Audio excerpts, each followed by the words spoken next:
Hello. আপনারা সবাই জানেন যে বর্তমানে বিশ্বের সবচেয়ে আলোচিত একটা জিনিস চলছে সেটা হল যুদ্ধ চলছে সেটা হলো যে ইসরায়েল এবং ফিলিস্তিন যুদ্ধ। এই এই যুদ্ধ যদিও মানে নতুন কোনো যুদ্ধ নয়, এটা যুগ, যুগ থেকে অনেক আগের যুদ্ধ। আপনারা সবাই জানেন এবং গুগল করলেও পাবেন, হিস্ট্রি পড়লেও পাবেন যে এটা বেশ পুরনো যুদ্ধ। সেই ফার্স্ট ওয়ার্ল্ড ওয়ারেও যখন অটোম্যানরা এই এলাকার নিয়ন্ত্রণ হারায়, সেই সময় থেকে এই ধরনের সেটা নিয়ে আজকে যদি বলবো না, আমি ৩ টা ব্যাপার বলবো যে এই যুদ্ধকে ঘিরে রিসেন্টলি ঘটছে। ১ নাম্বার মানে আমার আশেপাশের একটা বলি, সেটা হলো ঐদিন এক রিক্শাওয়ালাকে দেখলাম। উনি রিক্সা থেকে নেমে এক দোকানে বলছে যে মানে কোমল পানীয় খাবে, ঠান্ডা চাচ্ছে, ঠিক আছে? তো ওটা দেওয়ার পরে দোকানদার ছোট কোকের একটা বোতল দিল।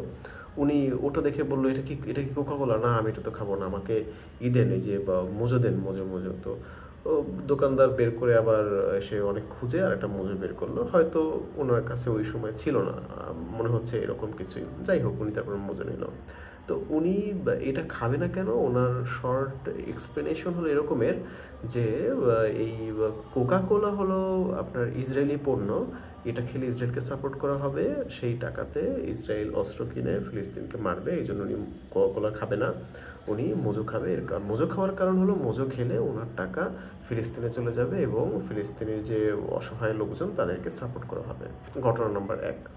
ঘটনা নাম্বার ২ হলো ঐদিন ফেসবুকে দেখলাম যে একজন লোক একসাথে অনেকগুলো মোজো কিনেছে। মোজো কিনে সে একটা ইসে সাজিয়ে রেখেছে। রেখে বলল যে, "এই যে দেখেন কত ভালোবাসা ফিলিস্তিনের প্রতি, আমি এতগুলো কিনলাম। কেনার পরে প্রতি রাতে ৳১ করে তাদেরকে সমর্থন করা হচ্ছে।" আচ্ছা, এর মাঝে একটা কথা বলে নিই। সেটা হলো আমি কিন্তু কোনোভাবেই মোজো বা কোকা-কোলা এদেরকে প্রচার করার বা সমর্থন অসমর্থনের বিষয় না। বিষয় হলো অন্য, সেটা আমি বলছি। খুবই শর্টেই বলে দিব। আর ঘটনা নাম্বার ৩ হলো যেটা রিসেন্টলি খুবই ঘটছে, আপনারা জানেন, সেটা হলো আমেরিকাতে স্বনামধন্য অনেক ইউনিভার্সিটিগুলোতে, যেমন কলম্বিয়া, ক্যালিফোর্নিয়াতে বেশ ভালো স্টুডেন্ট আন্দোলন হচ্ছে এবং সব আন্দোলনে তারা জোরালোভাবে কয়েকটি ইউনিভার্সিটি দেখা যাচ্ছে তারা তাঁবু করে সেখানে বা অবস্থান করছে, তাই না? যে ফিলিস্তিনের পক্ষে, তারা কিন্তু পক্ষে আন্দোলন করছে। আচ্ছা, এখানে একটা জিনিস দেখেন, এই যে তারা আন্দোলন করছে, আপনি হয়তো জেনে অবাক হবেন যে আন্দোলনরত শিক্ষার্থীদের মধ্যে অমুসলিম এদের সংখ্যা অনেক বেশি ওইখানে। এখন তাহলে তারা কেন ফিলিস্তিনের পক্ষে আন্দোলন করছে? ফিলিস্তিনের পক্ষে আন্দোলন করার বিষয়টাই হলো মূলত মানবতার বিষয়। তো মানবতার বিষয় অর্থাৎ যেখানে এরকম কোনো কিছু ঘটছে সেই জিনিস সমর্থন করার জন্য আপনার কোনোভাবেই কোনো জাত, ধর্ম এ ধরনের কোনো কিছু লাগে না।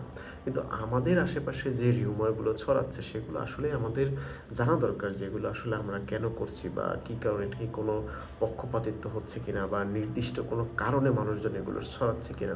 আর কোমল পানীয়র বিষয়টা যে প্রথমে বললাম, আপনারা নিজেরাই গুগল করে নেবেন যে কোমল পানীয় খেলে আসলে সেটা যে কোম্পানির হোক, যেরকমেরই হোক, যে কোমল পানীয়র কোনো উপকারিতা রয়েছে কিনা বা প্রতিটা কোমল পানীয়র একটা বোতলে যে কত পার্সেন্ট সুগার থাকে এবং সুগার আমাদের জন্য কতটা আনহেলদি বা কোনো উপকার রয়েছে কিনা, এটা আপনারা গুগল করে নিজেরা জেনে নিতে পারবেন। কিন্তু ব্যাপার হলো আমাদের দেশে এটা এমনভাবে ছড়াচ্ছে যে শুধুমাত্র এটা করলেই ওটা হবে, বাট এটা করলে ওটা হবে না।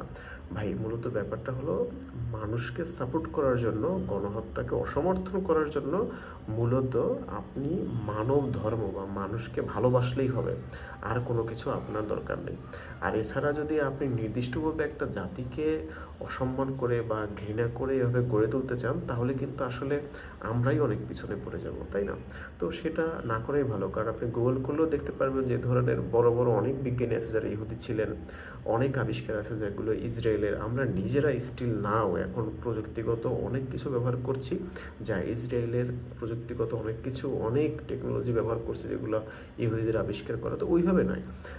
আমরা চাইলে নিজেরা আরও জ্ঞান বাড়াতে পারি, আমাদের প্রযুক্তিগত আরও উন্নতি সাধন করা যেতে পারে। কিন্তু ঘৃণাটা এভাবে নয়।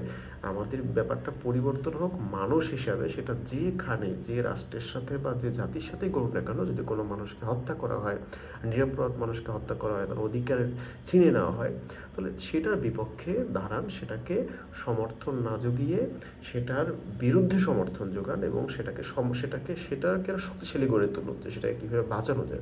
সেটার জন্য কোনো নির্দিষ্ট জাত ধর্ম বা কোনো কিছুর দরকার নেই। মানুষকে ভালোবাসলেই হবে। আর আপনার নিজের জায়গা থেকে তো আপনি অবশ্যই আপনার ধর্মকে রেসপেক্ট করবেন, তাই না? কিন্তু বিদ্বেষ ছড়িয়ে না। আশা করি বুঝতে পেরেছি। ধন্যবাদ, ভালো থাকবেন।